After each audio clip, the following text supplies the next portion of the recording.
Hey, yo, it's Guido coming at you with a Tactics Talk. Thanks for tuning in and welcome back on this episode. I've got an interesting one here. This actually just happened to me. Every once in a while, I'll be playing the game and something will happen. I really want to kind of jump in there and make a video immediately, and this was one of those games. I'm going to show you some chat at the end of it, which was interesting, but you can see that, before we get to that, you can see that we're on Miravanka Standard Battle. I'm in a Tier 8, bottom tier on a 5-2, so only 2-tier difference, no big deal.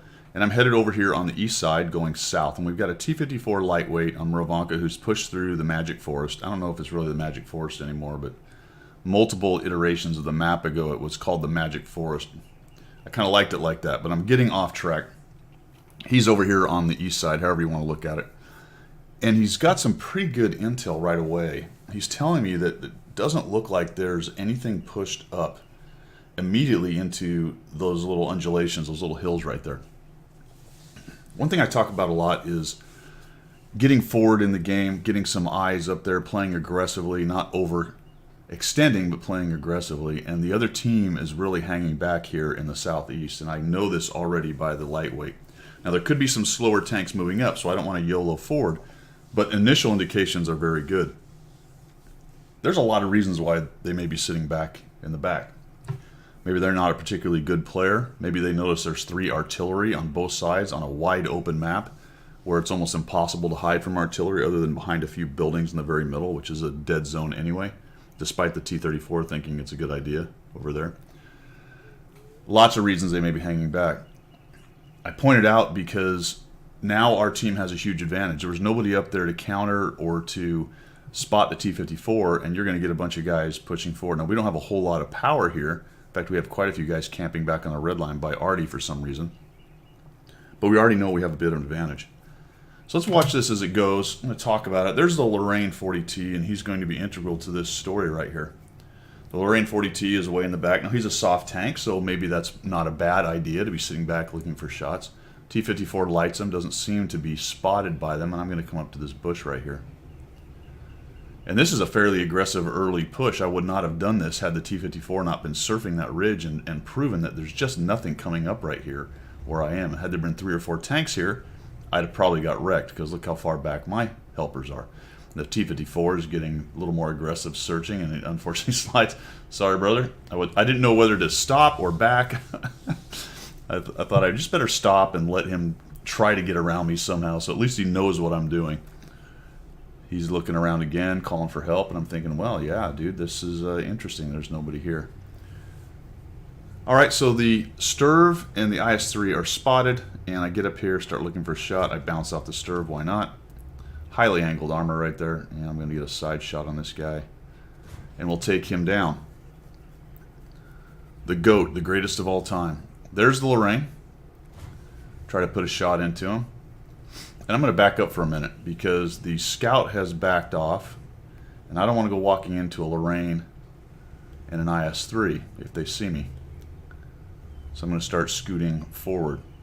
The spotting mechanics in this game are a source of, how do I put this, angst, I guess, if you don't understand how they work.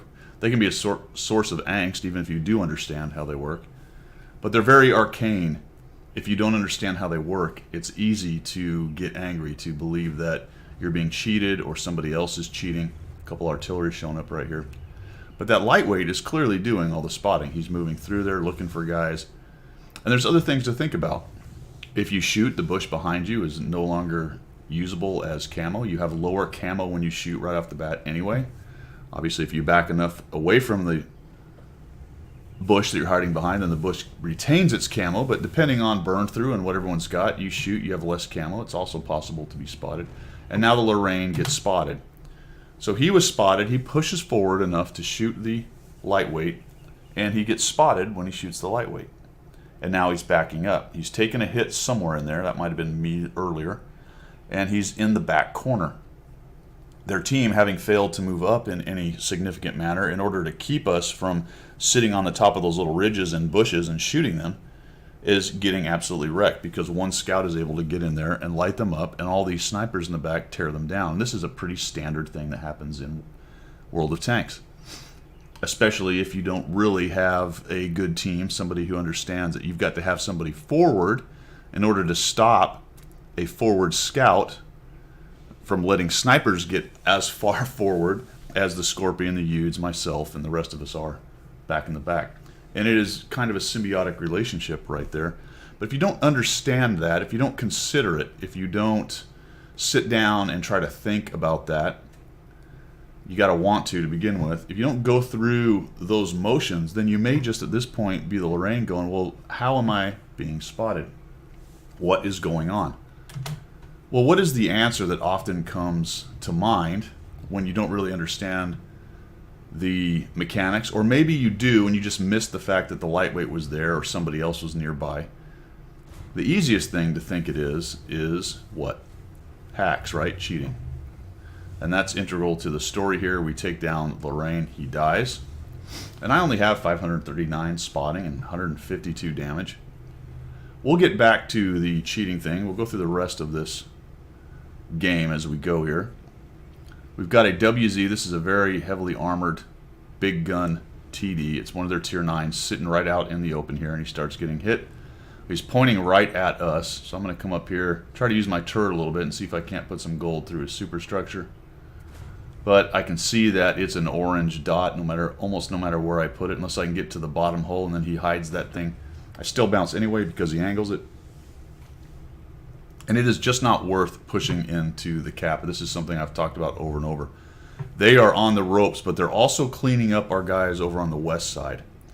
So their glob is together. We don't have a glob together. We're kind of all over the place. And if this relatively lightly armored attack force over here pushes in towards their cap, they have a really good opportunity between the RHM, the WZ, and the other tanks over there in the west coming back. A really good opportunity to take us down. There goes our Charioteer. And we get the 1G FT. That was a big kill. That was very important. And I'm attempting to convince the entire team that they need to go back. And the reason for that is multiple. Number one, why push their cap and let their campers into the game? This is very important, and it took me a long time to sort of understand that. I understood at the beginning of a game that you had to be careful because there's multiple guns in the game, multiple angles you can be shot from. That was pretty clear. But those multiple angles and multiple guns are the people who get forward into a position. So the next thing I started to realize is, all right, you've got to be forward into a position so that your gun can continually be firing. So that made me understand that I had to get forward. I had to follow up pushes. I had to be near enough to get shots. This is a great mess here. Whoop. Near enough to get shots, but not YOLO enough that I'm out in the middle. So that was the next thing I started to understand. And then as I started to get better at the game and I was winning flanks, I was often pushing into the cap, much like our Scorpion and the Yudes are, and not understanding why it was I couldn't seal the deal. Why could I not finish the game? How come I kept getting killed? Or my win rate wasn't getting any better. I was 53, 55%. What was going on? Well, what I was doing was I was going to their cap when I won the flank, and I was letting whatever tanks they had sitting in the back being useless into the game, right? That lets them have shots on you. It brings their guns to bear for them. If they're happy to camp and sit in a corner, let them. By all means, let them sit there. Win your flank and go back. If your cap is threatened in any way, shape, or form, go back to the cap. Now you can take the middle road in this one if you want. You can play it by ear. You got to take a look at where the enemy tanks are, what your best approach is. Maybe you do want to cruise across the open and get there quickly. Maybe you want to go all the way back around to your cap. It kind of depends on how good their push is and where the rest of their tanks are on the map. But the bottom line is, why would you give them an opportunity to shoot when they are happy to sit at the cap and not shoot? And once you take down the guys that are threatening your cap, you can come back with more of your forces and take down the campers at your leisure. Now the Scorpion ended up living. We had enough tanks. Some of them crossed across. The JP2, the Lorraine, actually helped that guy out and kept him alive. So we end up winning more or less on all flanks. But had we just ignored those campers and come back, probably would have kept a couple guys alive. Like the Yudes, for example. The Yudes. All right, now back to the cheating thing. We're going to get to this in a moment. But after this battle, I get a message from the Lorraine. And at first it was pretty confrontational, I would say. You're a cheater, I'm reporting you, that kind of thing. And it's stuff we all laugh about, and you make fun of it and you say, oh, what a loser. That he's a terrible player. Of course he thinks I'm cheating. What a loser, blah, blah, blah. We'll get to that, like I said, because it ended up at the end of it being a much better situation than just two guys hurling insults, although it sort of started that way. But it brings into what I was talking about earlier, that a lot of times, if not most of the times, the accusations of cheats have several fathers. Number one, they're not good and they don't really understand what's going on. Kind of all wrapped up into one, right? Not a great player, but also don't get how the mechanics work. So the mechanics end up looking like, especially the spotting mechanics, end up looking like magic. And then the next thing they have in their mind is, all right, so I'm magically being spotted. That means obviously somebody has some kind of hack or cheat that is spotting me. It's not a vanilla kind of game thing. They're actually cheating. That's how we get there. Now, like I said, we'll get to the verbiage at the end of this in the discussion. Slight sidebar, I would say, is in general, I would recommend against messaging people after the game, unless you're going to say good game. If you do feel that they cheated and I would say this differently. I would say if you did feel like there was some kind of mechanic you didn't understand, ask them a couple questions. Hey man, how did you guys spot me? Do you know who was spotting me? Was it the T-54? Was it you? Hey, can you give me a little insight on where your tanks were? A lot of times they're not going to answer, but sometimes they'll actually answer back and say, yeah, I think it was the T-54, or hey, that was me, or you didn't see there was another scout in a bush 100 meters away, or some such thing like that. And that can be used then by you to start building your SA bag, your clue bag, on exactly how the mechanics work, and might give you another idea of, okay, I got it. That bush over there, I didn't really realize somebody was in it. Didn't realize someone could get there that fast, just as one example of many right there. So let's go ahead and take a look now at the chat as we came out of this thing. All right, so here's the chat that we had. I'm not going to show you the top part because it was confrontational, let's call it that. I did take a couple shots. I would say I was not quite as confrontational as he was, at least initially, but we ended up with a pretty good discussion. So I left a little bit at the top here where he says, you think you're superior, you're 58%, basically accusing me of I have good stats because I'm cheating. And it really revolved around, and I knew this because he probably felt like, how in the heck was I spotted? I was in a bush, how did I get spotted right here? And so I got a little snarky. He said, thanks, appreciate the shout out. In regards to the 58% win rate, it could be better, but I'm probably peaked. You could stand to improve quite a bit though, so I'm still being a little mean, right? Interesting thing about this, you notice that there's French at the top. He actually switches to English here. A few sentences above, I said something to the effect of, look man, you obviously know French. I think you know English based on the way you're replying to me, because I was using Google Translate to translate the French. He's Quebecy, I believe. Is that what it is? Quebecy or Quebecian? Anyway, he's from Quebec. French descent, I'm assuming. Kind of thing. So I said, good on you. I'm sorry, I can't speak French, so I'm sure there's some stuff being lost in translation. So he switched to English, and clearly he knows two languages. So awesome that he's well ahead of me on that one right there. So I'm being snarky. He said, surely one of your team was one, I'm assuming cheater, because to make me detect without my sixth sense lights up to do it. Now that's an interesting thing. I saved that for now. Fact is, if you are killed before your sixth sense goes off, which is a 3-second delay, it's not going to go off. And that's probably what happened. He started running and he died so fast that the sixth sense didn't go off. Another thing that often happens that people don't notice, if your commander is dead, your sixth sense is not going to go off. So if somewhere in there somebody killed his commander, or he got killed inside the 3-second rule right there, he was moving for a bit, so it may have been a dead commander or right at the edge of the sixth sense. The other thing I'll say is, you know what, dude, packet loss is a thing. Sometimes the game doesn't work exactly right, and maybe your sixth sense no shit didn't go off because you had some kind of issue internet-wise connection back with the server. There's a lot of possibilities right there. A lot of possibilities. None of which have anything to do with cheating. So I am looking at his stats and I say, hey man, two things you should work on. One, your hit rate's too low, try to aim better, and two, your survival rate's too low. Survival's like 18%, and his hit rate was in the 50s, 55, 58%. Man, you really need to be 65 to 75 if you want to try to get to the 50% win rate kind of area. That's not going to automatically make you a 50% win rate person, but if you're rocking a 55 to 58% hit rate and you're not just playing a bunch already, then you're probably doing something wrong aiming wise, or potentially you have a problem with internet / your system, or both. All right, and that may not be something you can deal with. So I tell him, hey, the T-54 light was lighting you guys up. Not sure he lit you when you're in the back bush.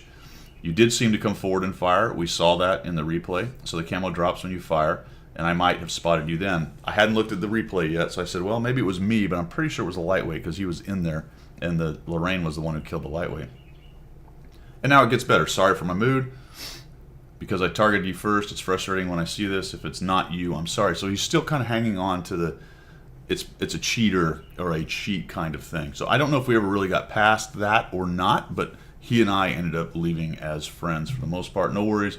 I can take a look at the replay and maybe figure out how you were seen. I think we've done that.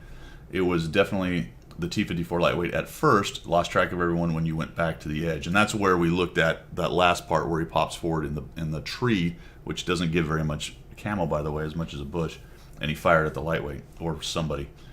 I can probably make a good video of it, which is what we're doing. He says, I got to go to work, sorry. I don't know what that is. My friend, I am assuming, or my homie, or my loser. I don't. That one I did not translate. Here's the link to my YouTube page, and I said search Guido blah blah. He says thank you. Sorry for the mood, which is fantastic. Have a good day, and that's how we left it. So here's the video. I'm gonna completely mispronounce this. Patate douce. I don't know. Double potato. Don't know. So hopefully this helps him, and if he watches it, and anyone else out there who is struggling with the idea that there's a bunch of cheats in this game. Okay, break. There are cheats in the game. There are mods. Cheats is not really the right word. There are mods that are illegal. I'm going to call it that, and I guess you would call them cheats. There are probably not, because there's not really a good reason to go through the effort to do this, hacks that allow you to get into their server and change server-side stuff. Is it possible? Sure. Right?